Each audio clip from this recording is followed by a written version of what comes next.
So good morning, and today I'm going to give the third Dharmette on the wisdom faculty. And the form of wisdom to be discussed today is what I call decisive wisdom. Wisdom that can make a decision. Wisdom that could choose very clearly what to say, what to do, and also what to do, how to be with our inner life. So the idea that as we sit and practice and become wise, one of the first things that really helps this process is to develop greater clarity in the mind, to have ability to be mindful and clearly aware of what's going on. And the clearer we can be, the less we're projecting our opinions, our fears, our associations, our all our kind of confusion onto the world. And we can see more clearly what's happening. As we see more clearly, we make distinctions. Or I don't know if we make distinctions, we just see more clearly that we differentiate the different details of what's happening in the moment, the different parts of it.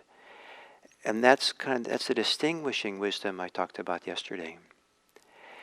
As we start making more and more distinctions, as we see different differences, we start seeing not only what's skillful and not skillful, what's helpful and not helpful in the moment, but we also start seeing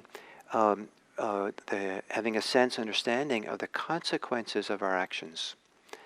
That we start registering, because we're clear and we're tracking what's going on, we notice that when we say X, that the communication lines with other people tends to close down, or they become more distant from us.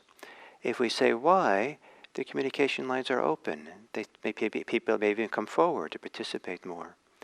And after a while, we see the differences in how we speak, and that certain ways have some result, and others have different results. And that seeing that clearly then allows us to see the choice. Do I say X next time, or do I say Y? Decisive wisdom is the wisdom that knows what's the wise thing to do, based on what's important for us. As we settle and get clearer and clearer, we also become in touch with our values and the capacity for freedom, the capacity to live in an open, uncontracted, uncompulsive kind of way. And so both we see the consequences of how we speak on the impact it has on others, and we see the consequences of how we speak it has on ourselves. Same thing with our actions. What we do in the world, we start seeing the consequences of it. And those consequences, as they register in our clarity and our care, we see that there's a choice. We can do something that creates health or dis-ease in social relationships. We can do things that are supporting and nourishing for our inner life, or do things which actually keep us more kind of agitated or more contracted or caught. As these things are seen more and more, it isn't just that we're supposed to just accept it and see it and allow it. There is a time and place for decisive wisdom, to make a decision. The image of that's used in Mahayana Buddhism is sometimes they talk about the sword of wisdom. Sometimes you want to use that sword. And one of the ways to use it sometimes is with a very clear, decisive no. No, not that. And hopefully we have the wisdom to know when that's actually supportive, useful, even nourishing to do that. And that's sometimes clearest in our own meditation practice.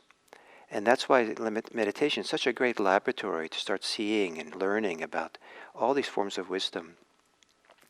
If you're sitting in meditation and you start becoming clear to you how much you're thinking, and how much you're thinking the same kinds of thoughts over and over again, after a while you realize you've had the same thought 500 times.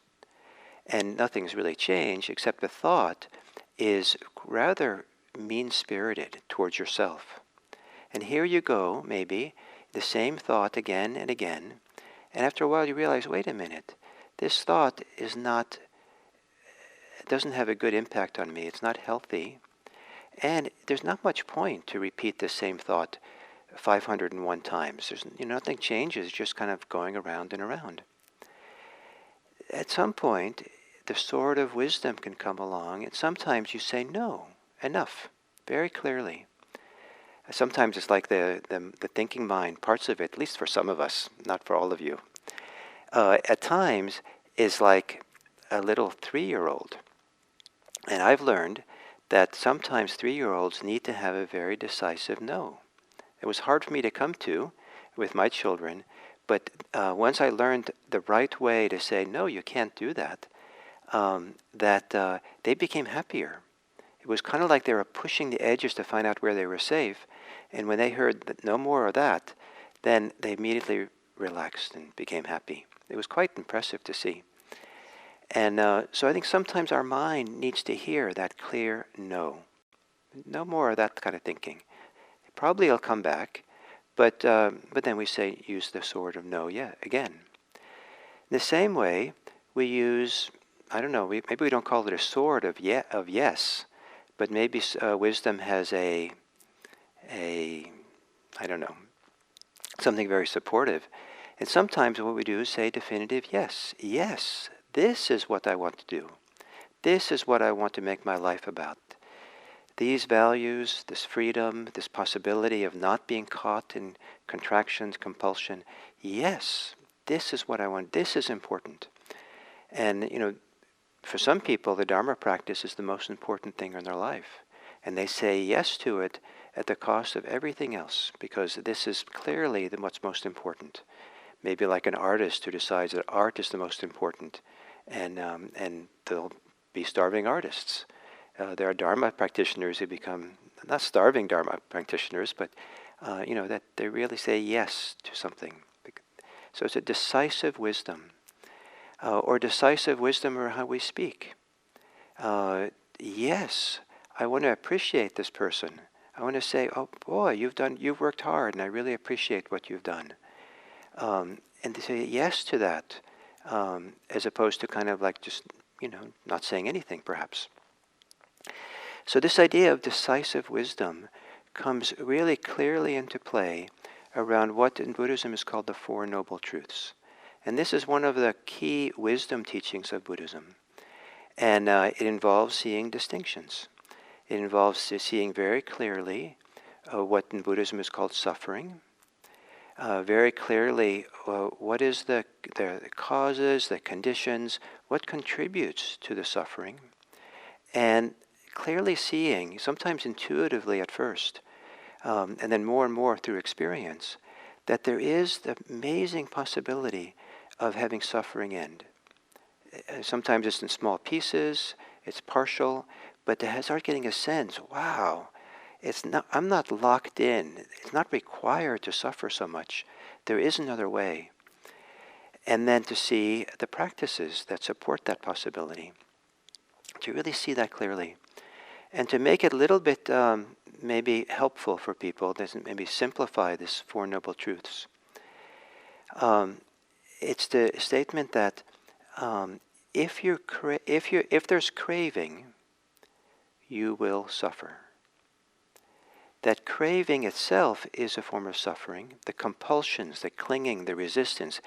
That word craving kind of has to do with compulsions, where we don't really have freedom anymore to choose, but where there's a push, a pulse, a pushing, compulsion to say, to speak, to act, and to think certain things that we feel like we're being carried along and we're contracted and caught and in a way that causes a lot of suffering. Suffering that we're talking about here is not all the ways in which the heart gets broken, all the ways in which we can feel sorrow or sadness or feel even hurt sometimes. What we're talking about here is the kind of suffering that arises because we crave, because of this compulsivity. And as we start seeing this operating more and more, and seeing how our craving, our clinging, our resistance, our pushing away, our hostility, our greed, our, whatever it is we're holding on to, our conceit that we're holding on to, if we're clinging to anything at all, it's going to hurt us. We're going to suffer. And decisive wisdom, distinguishing wisdom, sees all that. Decisive wisdom says, no more. I'm going to live a different way. This is not for me. I'm now going to disavow myself from the investment, the commitment, the authority I've granted to my craving and my clinging. This is not how I want to live my life. It can be a very clear decision. It doesn't mean that we stop by any means, but it's a world of difference to make that shift. It's kind of like the same shift as to really go for refuge. Yes, it's possible to live in a way that is not caught in the grip of attachments and caught in the grip of fear, where we're attached or holding on to something. And then seeing the choice, as we start seeing the choice, it's not easy to let go of craving, but as we start seeing the choice that exists, there it is. I don't have to stay with me at my attachment to drive fast and to, rev the car waiting at a red stop sign. In that small places of impatience, that's small kinds of cravings. Learn to let go. Learn to let go. Learn to let go. Or learn to recognize the freedom. Learn to recognize the peace that's available. And in a very wise way, we're talking about wisdom here, wisdom that's always healthy for us. So that's kind of the caveat. The wisdom is always healthy, always nourishing. That we find a way, decisive wisdom says, no. Maybe with all the love we're capable of, all the care, no. I'm not going to crave. I'm not going to do that. I'm no longer going to stand behind it or feed it. Or the decisive wisdom says, yes. Yes to being free. Yes to touching into the place inside where I care and love or the world. So, decisive wisdom. And then because we're still always doing the distinguishing wisdom, it's really always is a check and balance that's going on. That we're using mindfulness to see, to understand, to feel, to experience. When our decisive wisdom is a little bit off, when that sort of wisdom is not really kind or not really supportive, when the no is not really the right way, it's a little bit hostile perhaps, or when the yes is too accepting or too complacent or too kind of going along with the status quo in a way that's not healthy for people. So hopefully, these two work together. The distinguishing wisdom that sees clearly and the decisive wisdom that helps us find our way on the path to freedom.